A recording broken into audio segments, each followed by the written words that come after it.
Pô, a gente tem muita coisa pra falar, então dá pra falar de muita coisa, inclusive acredito que quem tá assistindo aí também deve ter a curiosidade que você já tirou um pouco aí, que o cara que se forma aqui, ele consegue trabalhar lá, ele vai pra lá, vai fazer um certificado ou uma...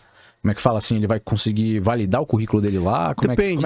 Não é tão fácil, mas tem a solução para isso. Depende da formação, né?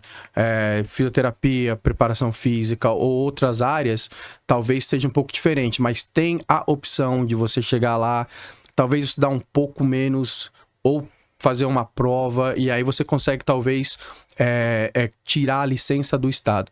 O problema dos Estados Unidos é que cada estado é uma regra. Né? Não é aqui que é nacional.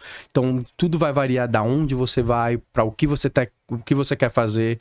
E então, é difícil falar assim um caminho só. São 5, 6 caminhos diferentes. Porém, tem a opção.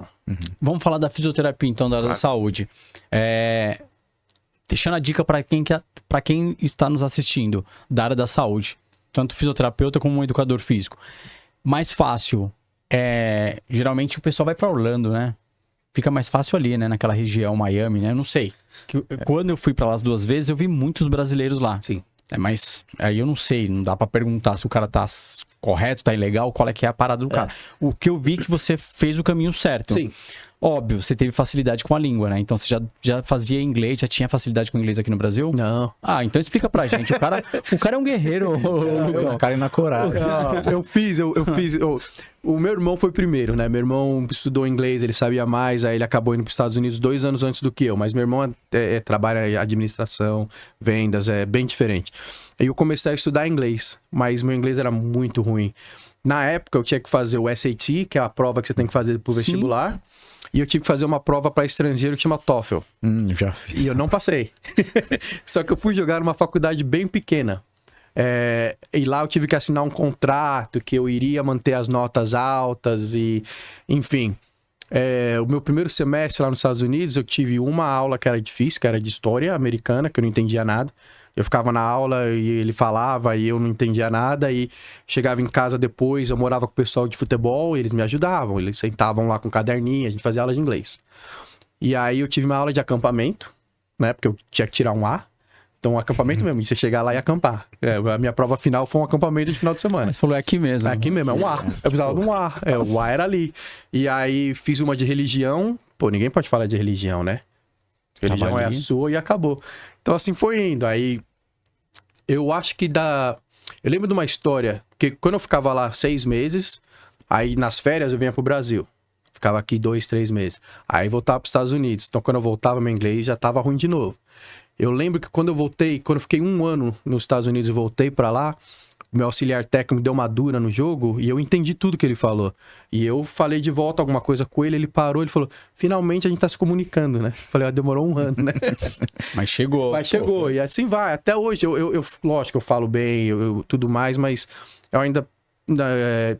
às vezes, quando eu vou escrever, principalmente um artigo científico, alguma coisa assim, tenho problema, eu tenho que parar, eu tenho que usar corretores de gramática e tudo mais, porque eu aprendi na marra, né? Eu não aprendi na escola, né? Então, mas você se vira. Cara, eu tiro o chapéu. Parabéns, porque é um cara que é brasileiro, você não desiste nunca.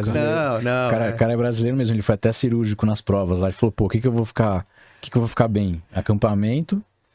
Qualquer outro. Religião, pronto, mano. Acabou. Ele foi aqui, ó. Ele foi comendo pelas beiras até chegar o momento certo de falar, agora eu tô encaixado no perfil, 1 ano depois, agora vamos fazer acontecer. Porque aí você entende mais, entendeu? Até o dia a dia, né? Porque a questão da faculdade é difícil, né? Porque, claro, você tá estudando tudo mais. Mas, o dia a dia era difícil, certo? Você queria falar com alguém, você queria... Pô, sexta-feira à noite, você tá na sua casa, todo mundo batendo um papo, você lá, né? Porque eles estão falando, entendeu? Então... Quando eu fiquei mais familiarizado com a língua, entendia que o pessoal falava e tudo mais, aí ficou bacana. Aí eu comecei a aproveitar. Mas o primeiro ano lá foi horrível, eu queria voltar, eu falei que ia voltar 10 vezes, e aí, mas cada vez eu voltava. Cada vez eu falava, não, vamos fazer isso aqui, vamos terminar, vamos ver o que vai dar. E, sinceramente, depois que eu terminei a faculdade, aí eu falei, eu descobri que eu poderia fazer um mestrado de graça, né? Você trabalha para a universidade, eles te pagam o mestrado, e aí você faz um outro trabalho pelo lado, pagar um pouquinho mais de dinheiro. Eu falei, vou fazer o mestrado então, né? E foi nessa época que tudo realmente mudou. Que foi nessa época que eu falei, não, agora eu não vou voltar mais. Eu vou ver onde eu vou conseguir chegar e... Porque o plano B você já tem. O plano B é você pega as malas e volta pro Brasil. Aí eu falei, não, vamos ver o quanto longe eu consigo chegar. E fui indo. Esse início aí em qual estado? Eu comecei no Tennessee. Aí depois eu passei... Eu fiz uma passagem muito rápida no interior de Nova York, em Binghamton, para fazer um estágio de 9 meses. E o mestrado foi em Atlanta, na Georgia. Pô, legal. E ali que começou a ficar bem legal. Porque Tennessee, pra mim, não foi tão bom, não é tão legal. Tem discriminação, tem racismo, tem um monte de coisa lá. Isso foi em que época? Eu fui em 2004.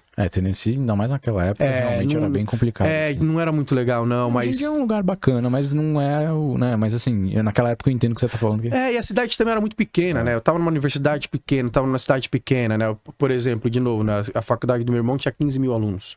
Era uma divisão 1, né? O campo gramadinho, né? O centro de treinamento legal. O meu tinha 1.200 pessoas e a gente dirigia 10 minutos no parque da cidade para poder treinar. Entendeu? Então foram duas coisas diferentes, né? Depois, quando no segundo ano, eu transferi de universidade para uma bem melhor. Aí sim, aí é aquela estrutura bem bacana que a gente vê e tudo mais. Sim. Aí você começa a apreciar um pouquinho mais, né? Agora, quando eu fui para Atlanta, que aí para mim realmente foi que tudo mudou, porque não só profissionalmente, que lá que eu comecei a trabalhar realmente no profissional, mas também por ser uma cidade legal, dominar a língua, sabe? Já tá vivendo aquela cultura aí. Você vai pra uma cidade bem bacana, aí você fala, pô, então vamos ver o que vai dar, né? Aí você se acostuma bem rapidinho com tudo que é muito bom. Aí você acostuma, porque pô, você tá numa cidade boa, né? Você trabalha, tem esporte, você vai ver os jogos, né? Quem já foi ver jogos nos Estados Unidos sabe que um espetáculo. É um espetáculo aí, cara. Aí sem palavras. Sem palavras. É sensacional. Eu fui em Miami e assisti o jogo lá, né? Lógico. Miami Heat.